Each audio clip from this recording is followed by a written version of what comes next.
Olá, o programa Tribuna da Mulher discute com os nossos convidados um tema do universo feminino: mulheres em postos de comando. Em pleno século XXI, a maior parte dos principais postos no mundo político, econômico, empresarial e acadêmico continua sendo dos homens. As mulheres ainda comemoram quando alguém do mesmo sexo chega ao poder, como a presidenta do Brasil, a do Supremo Tribunal Eleitoral, ministra Carmen Lúcia, a presidenta da Argentina e a primeira-ministra da Alemanha e outras mulheres importantes que assumem. Essas mulheres pioneiras são admiradas e aplaudidas. A presença rara dessas mulheres nesses espaços contribui na luta pela igualdade?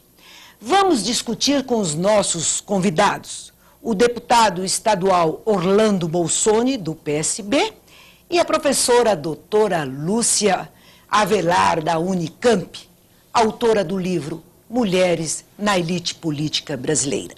Que bom tê-lo aqui, deputado, no programa Tribuna da Mulher.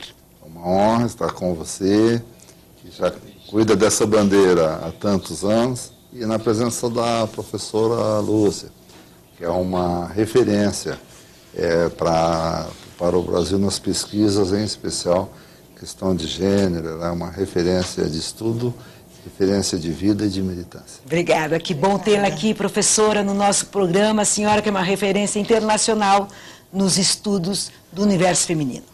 Obrigada, Mônica. Eu que agradeço também a companhia do nosso deputado Bolsoni.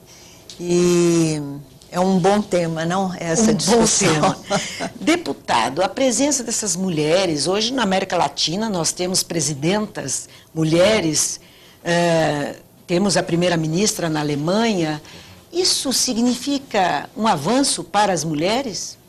Eu acredito que é um avanço para o mundo, é um avanço, a presença feminina ela é indispensável. Aliás, pesquisas, quando se falava muito na virada do milênio, e se falava de que três grandes tendências marcariam esse novo milênio, que era a questão da ascensão da mulher, a questão da questão ambiental e a espiritualidade.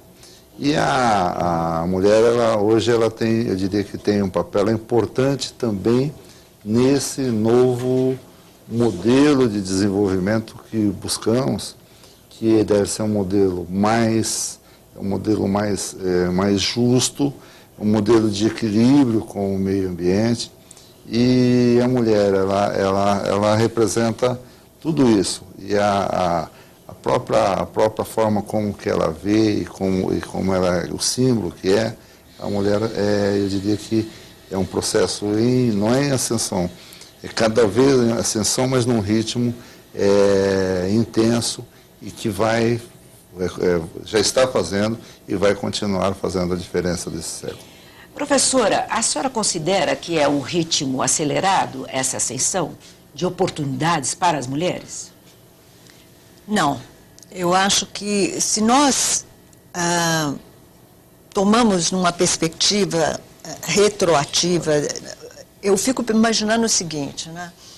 No início do século XIX, lá pelos 1810 e 20, por exemplo, muitas mulheres militantes, elas trabalhavam lado a lado com os homens, né, para o aperfeiçoamento do Estado, do mundo do trabalho, de uma redistribuição da renda mais equitativa. Isso lá em 1800 e pouco. Qual era a grande dificuldade para que as mulheres colocassem as suas próprias reivindicações naquelas agendas dos militantes? A grande dificuldade era que os homens diziam que primeiro nós temos que fazer a revolução, depois nós vamos escutar quais serão as demandas, as reivindicações das mulheres.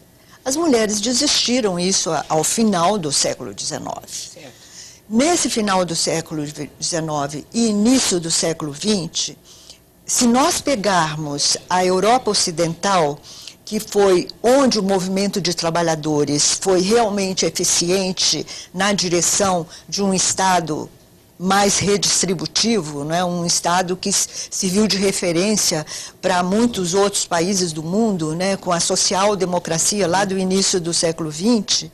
Então, as mulheres até ali lutaram lado a lado com os homens. Depois, elas viram que tinham que ganhar sua própria autonomia, porque todas as necessidades que elas queriam representar, né, fazer representar também, não eram ouvidas. O mesmo ocorre hoje, por exemplo, no caso do Brasil. Nós temos uma mulher presidente, não é? Mas se nós analisarmos os dados da representação da mulher na política, como vereadora, como prefeitas, como deputadas estaduais, como deputadas federais, como governadoras, senadoras, é como se nós tivéssemos feito uma curva ascendente, mas depois batemos num teto. E não estamos crescendo na área da representação formal. Eu acabei de analisar esses dados por conta do número, dos milhões de votos que 2 mulheres tiveram na campanha, no primeiro turno da campanha presidencial de 2010. Os 68 milhões de votos de 2 mulheres não reverteram de modo algum para melhorar a representação das mulheres, nem na Câmara de Deputados, nem no Senado e nem nas Assembleias Legislativas. Então, o que a professora nos coloca é que nós chegamos no topo, temos a representação, mas a base da pirâmide continua muito desigual. A questão da participação. Eu acho que nós temos que incentivar os mecanismos, a maioria acredito que sejam conhecidos, mas incentivar essa participação. Eu acredito que, além da participação, a questão da motivação. Se diz que o perfil psicológico da mulher seria diferente, inclusive seria mais ética, você vê até pesquisa publicada recente, ela teria um comprometimento maior, em especial com as causas sociais. Acho que isso tem muito a ver até com a questão da maternidade. Tá? Ela tem uma visão diferenciada. Como motivar, veja, as 2 palavras-chave seriam motivação e participação, em especial na questão política, porque nas empresas, no mundo empresarial, ela disputa, ela já demonstrou a sua competência igual em áreas melhor que o homem. Agora, a motivação no sentido de como atrair o contingente feminino, não só através da fixação de cotas que obriga, mas acaba não... É pouco. Eu diria que o ritmo hoje é melhor do que foi no passado, mas como motivar? A senhora tem pesquisado, tem visto, como que a senhora vê, como fazer essa motivação, em especial na questão política, de mais mulheres buscarem, através desses exemplos, através da presidente e da ex-senadora Marina Silva, veja, a causa que ela trouxe é exatamente a questão ambiental. Como que eu faria isso? Agora, aonde está o entrave? Essas mulheres estão preparadas, né? Nós temos hoje mulheres que, inclusive, estudam mais que os homens. Exato. Não é? Elas estão na vida, especial. Nas universidades. Agora, aonde está o entrave? Olha, eu acabei de fazer uma análise exatamente por conta dessa questão que a gente acabava de falar, sobre essa representação que foi ascendente e depois bateu no teto. E o que eu verifiquei é que as mulheres estão, na sua grande maioria, nos movimentos sociais, nos movimentos, sejam sindicais, eles ambientais, sindicais. Olha, uma das grandes surpresas que eu tive entrando, por exemplo, no mundo das mulheres trabalhadoras da terra, né, justamente por conta daquela Marcha das Margaridas que ocorreu ano passado, em outubro, novembro, 70 mil mulheres trabalhadoras da terra.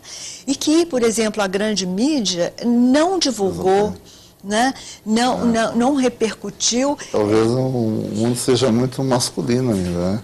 Muito, porque não teve um preconceituoso da palavra. A mídia não reflete. E o que a professora está chamando a atenção é isso. Até que ponto este movimento, toda essa luta, reflete no cotidiano dessa mulher no dia a dia. Nessa mulher rural, nessa mulher trabalhadora urbana, a dona de casa. Isto está... essa mobilização tem como resposta ações melhores, professora? Não, porque... Bom, sim e não. Eu quero, em primeiro lugar, realçar o aspecto dos partidos políticos. As mulheres estão, na sua grande maioria, nos movimentos, elas já estão preparadas, elas estão socializadas. Acontece que quando elas como se elas fossem invisíveis dentro dos partidos. Os partidos políticos aceitam as candidaturas femininas até um certo ponto. Depois eles não aceitam mais. E é o próprio clube do Bolinha. Então é só para dar força no processo eleitoral, não é para ganhar. Não é para ganhar. E eu acho... Perdão. Mas me permitir, não serve. Acho que tem um exemplo típico, a questão da senadora Marina Silva. Então, ela foi a referência, além da causa, ela foi a referência. Também. E depois o partido, com respeito ao PV, então, bate bem com isso que a senhora... preencher cota por si só não adianta, precisa de condições. Não. É isso, professor? As cotas verdadeiras são aquelas cotas que determinam o número de assentos e não o número de candidaturas. Muda o conceito. Muda o conceito completamente. Por exemplo, as mulheres argentinas conseguiram isso. Elas conseguiram mudar uma regra importante do sistema eleitoral, que foi a lista proporcional aberta, para uma lista proporcional pré-definida. E aí sim, elas conseguiram 30% da seguinte forma: 2 nomes masculinos, um nome de mulher. Isso garantia um certo 30% de assentos. Exato. E não de candidaturas. Porque o que ocorre? As mulheres têm cota de 30% para candidaturas, acontece que elas são deixadas ao léu pelos partidos. Elas não têm financiamento, elas não têm espaço nos programas eleitorais gratuitos, elas não têm a menor condição, por exemplo, de arrecadar recursos para a sua campanha. Muna, eu acho que tem uma coisa que a grande mídia não divulga. As dificuldades que uma mulher candidata tem para arrecadar fundos, não só do fundo partidário, mas do fundo, por exemplo, dos clássicos financiadores das campanhas, né? Esses financiadores veem as mulheres como tendo uma agenda diferente do mundo de negócios. Do mundo dos negócios, é uma agenda social. Então, a cultura de que a mulher é ainda secundária está presente em todos os processos. Não foi por nada que o nome do meu primeiro livro sobre as mulheres eu chamei de O Segundo Eleitorado. Ou seja, nós somos a maioria em número e somos a minoria em representação e a minoria quando demandamos os nossos direitos.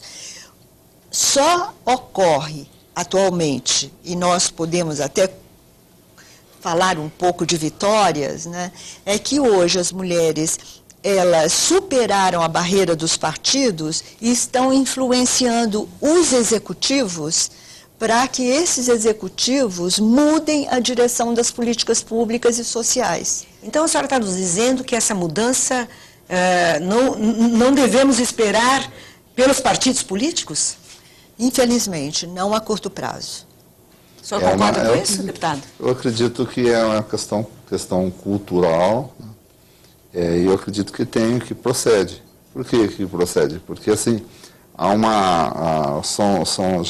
são grupos formados, veja, que os partidos normalmente fazem questão de a sua tradição. E essa tradição são dirigentes, no caso dirigentes homens, os mitos, então aí isso favorece. Aí eu acho que o desafio é a pergunta de como se conseguiria romper. Por exemplo, se no magistério hoje já a maioria é feminina, muito em breve a questão da saúde hoje também, se pegar ao todo, não só a profissão, só a medicina, também já é uma profissão essencialmente feminina. Então, como romper, como transformar isso, levar todas essas conquistas, por dois desafios. Um, a questão de equiparação de salários, e dois, para a participação política. E eu vou acrescentar mais, professora. A grande base dos funcionários públicos são mulheres. Também. Porém, no comando não são. Mas... Elas não estão. No sindicato, nós temos sindicatos eminentemente femininos. No comando não é mulher, é homem. Então, como reverter isso? A questão do mito da disponibilidade, será que eu não teria a ver, professor? O mito de que a mulher é aquele conceito, né, de que cuida conceito retrógrado da casa, cuida da casa, dos filhos, não contribuiria, não, aí o homem, não, será que seria uma... É que o acesso é desigual mesmo. O acesso As oportunidades. As oportunidades são desiguais. Eu acho até que as gerações mais novas dos homens, Sim. Eles têm um relacionamento, eu diria que, em sua maior parte, mais de igual para igual. Porque essas mudanças culturais são muito lentas, né? Até que chegue na família e na política é o último patamar. A política é o segmento que muda mais lentamente do que qualquer outro que a gente queira observar. Então nada muda, né? Porque vem tudo pela política, Não, mas professora. muda. Eu acho assim, nós temos, por exemplo, a conquista das cotas, 30% de assentos. Todo ano fala-se em reforma política, e nada acontece porque o que poderia modificar em termos, na direção de maior igualdade, que seria a lista fechada e a cada 3 nomes um nome de mulher, isso os parlamentares não deixam passar, né? Aí a questão a gente vive, lamentavelmente, uma estratégia assim, que é a estratégia de sobrevivência. Exato. Ou então seria uma estratégia de manutenção, quando o ideal seria a estratégia de desenvolvimento, que é crescer com qualidade e abrir, né? A questão da própria sustentabilidade passa por isso, pelo tempo. A presença da mulher seria essa abertura. Agora, eu acredito que é próprio das instituições, elas têm a tendência a ser conservadoras. Poucas instituições têm essa característica de estar à frente. Quando eu digo que passa pela política educacional, passa pela política dos meios de comunicação, não é, professora? Para trazer exatamente esses dados dos quais nós estamos discutindo hoje aqui. Eu acho que os meios de comunicação de massa têm um débito enorme com as mulheres, com os movimentos de mulheres, com o papel das mulheres, por exemplo, nos partidos, nos postos de Estado, né? Eu fiz um trabalho, foi em 1998 e depois atualizei para agora, para 2012. Na pirâmide, por exemplo, dos DAS, né? Sim, DAS são os cargos. Aqueles cargos do Executivo Federal, né? E são cargos também que as pessoas são convidadas a ocupar. Em 1998, a base que eram os cargos menos remunerados era totalmente de mulheres. À medida que você saía do DAS1 para o DAS6, aí o número de mulheres ia reduzindo. Minoria total. Quando eu repeti a análise para 2012, eu tive pelo menos a grata surpresa de ver que essa base de mulheres continua, mas que os outros patamares, elas vêm também alçando com maior sucesso, conseguindo chegar, por exemplo, até DAS 6, mas ainda em grande minoria. Então, os DA 15 e outros, nem mínima a presença da mulher. E a senhora acha que com a presença de uma presidenta, isto muda? Eu acho que vem mudando. Vem mudando, inclusive, pela escolha que a nossa presidenta vem fazendo com sua assessoria mais direta. Não é? No Ministério. Dos ministérios e assessorias diretas, né? Agora, a grande questão que se coloca é se numa próxima, né, legislatura, sendo um presidente homem, se isso vai regredir, né? Eu pensar que assim, aí mais uma, nós estamos explorando muito a senhora, mas qual seria, porque seria importante, seria a mudança de cultura para mudar a estrutura. Como que mudaria? Por exemplo, eu tenho fé que a universidade é sempre avançada, de lá que surgem as ideias, elas não surgem aqui no parlamento. Mas o senhor lembra do reitor de Harvard, né, que falou das mulheres, depois assumiu uma reitora mulher. Mas foi uma declaração infeliz, né? E lá teve um exemplo típico, a ex-chanceler americana Condoleezza Rice, ela foi reitora, então ela mulher negra, foi reitora de Harvard e depois foi ser o que se corresponde à segunda figura na hierarquia do Executivo dos Estados Unidos. Então, como será que, onde que estaria para formar essa cultura, para romper a estrutura? Eu acho que a Muna estava lembrando a questão da socialização na família, não é? As mulheres, nós sabemos, as mulheres da minha geração, nós sabemos que nós fomos criadas e educadas para sermos esposas, mães e sem outros papéis de grande destaque na sociedade, né? Que realmente essa hierarquia estava escrita, né? O que eu vejo hoje nas famílias é as mulheres, os meninos e as meninas serem educados de um modo mais equilibrado. Né? As mulheres se alçando a carreiras, etc., etc., como o deputado nos falava aqui. Agora, eu continuo achando que quando a gente lembra da Condoleezza Rice, ou a Angela Merkel, ou a Cristina Kirchner, exato, ou a Michelle Bachelet, são mais exceções do que a regra. Lamentável, né? É triste isso, é muito ruim, né? Queremos que possamos ter pelo menos a paridade, não é, professora?